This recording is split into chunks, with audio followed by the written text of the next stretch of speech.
हर इंसान के लिए करियर को लेकर डेफिनेशन अलग-अलग हो सकती है, लेकिन इसको चूज़ करने का जो प्रोसेस है, वो तकरीबन सेम रहता है। एक एग्ज़ाम्पल से समझाता हूँ। मान लीजिए एक स्टूडेंट सोचता है कि मैंने कंप्यूटर में आगे जाना है और दूसरा सोचता है कि मैंने इंजीनियरिंग में आगे जाना है। तो इसके पीछे का क्या रीज़न है कि उन दोनों ने इन फ़ील्ड्स को चुना, इन फ़ील्ड्स को अपना एज़ ए करियर चूज़ किया? आप कहेंगे ऑब्वियस सी बात है कि उसका कंप्यूटर में इंटरेस्ट होगा और उसका इंजीनियरिंग में। तो कहीं न कहीं ये चीज़ भी लाया करती है, लेकिन मोस्टली 3 चीज़ें ऐसी हैं किसी भी इंसान के करियर चूज़ करने में हिस्सा लेती हैं।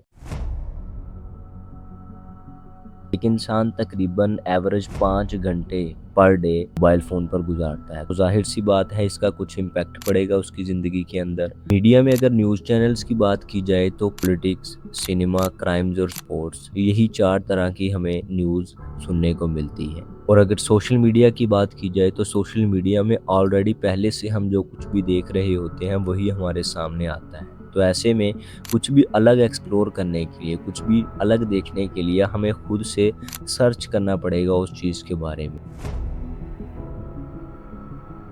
हमने तो अपनी बेटी के लिए पहले से ही डॉक्टर चुन रखा है, हमने तो अपने बेटे के लिए पहले से ही इंजीनियरिंग चुन रखा है, या हमने तो अपने बेटे से कह दिया है कि तुमने सीएसएस निकालना है किसी भी तरह से। इस तरह की बातें हमें सुनने को मिलती है। ये पेरेंट्स असल में अपने आप को एक अथॉरिटी फिगर की तरह समझते हैं कि हमने जो तुमसे कह दिया है सिर्फ तुमने वही करना है।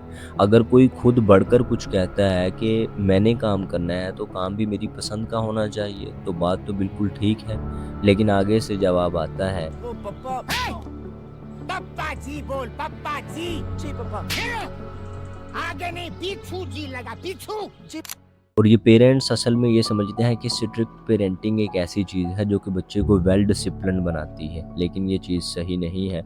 बहुत सी दुनिया की रिसर्चेज़ ने ये प्रूव किया है कि स्ट्रिक्ट पेरेंटिंग बच्चे की खुद डिसीजन मेकिंग पावर को बहुत ही ज़्यादा वीक कर देती है। फिर ऐसे बच्चों से जब भी ये कहा जाता है कि डू व्हाट यू लव, लेकिन आगे से जवाब आता है। अब्बा नहीं मारेंगे। तीसरी चीज़, अगर यहाँ पर कोई खुद से डिसीजन लेना चाहता है, कि अगर उसके घर वाले भी कहते हैं कि चलो जो तुमने करना है तो खुद ही करना है, खुद से डिसीजन लो कि तुम्हें आगे क्या करना है, तो हमेशा खुद के डिसीजन में एक सेल्फ डाउट होता है। अब क्योंकि हमारे इदारों के अंदर हमारी इस तरह से करियर काउंसलिंग नहीं हुई होती और हमारे टीचर्स भी जो हैं वो हमारे सिलेबस को बाहर की दुनिया के साथ रिलेट करवाना भूल जाते हैं, तो जब हम खुद से डिसीजन लेने की कोशिश करते हैं तो हम देखते हैं सबसे पहले कि हमारे इर्द-गिर्द क्या लोग कर रहे हैं, किस में एडमिशन ले रहे हैं, कहाँ किस फील्ड में जा रहे हैं, कौन-सी फील्ड इन चल रही है। फिर हम इस तरह की चीज़ों को देखते हैं और इस तरह की चीज़ों को देखते हुए फिर हम एक करियर चूज़ कर बैठते हैं। अब सही सॉल्यूशन क्या है किसी भी करियर को चूज़ करने का?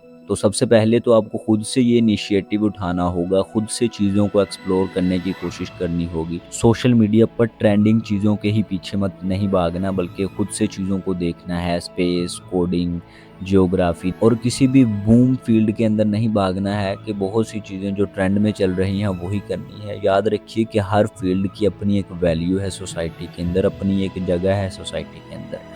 दूसरी चीज़ यहाँ पर आती है पेरेंट्स। पेरेंट्स को इस बात को समझना होगा कि हमें वक्त के साथ अपने आप को अपडेटेड रखना होगा। और सबसे इम्पोर्टेंट चीज़ यहाँ पर जो है वो हमारे इंस्टीट्यूशंस हैं, उनमें करियर काउंसलिंग का इंतज़ाम होना चाहिए। करियर काउंसलिंग स्कूल लेवल पर, कॉलेज लेवल पर, यूनिवर्सिटी लेवल पर करियर काउंसलिंग की बाकायदा क्लासेस होनी चाहिए। किसी भी न्यू फील्ड में एंटर होने से पहले, साइंस में, कंप्यूटर में इन होने से पहले करियर काउंसलिंग ज़रूरी है। असल में ये प्रॉब्लम सिर्फ एक स्टूडेंट की नहीं है, उसकी सैलरी की नहीं है, बल्कि बात यहाँ पर कंट्री की डेवलपमेंट की है।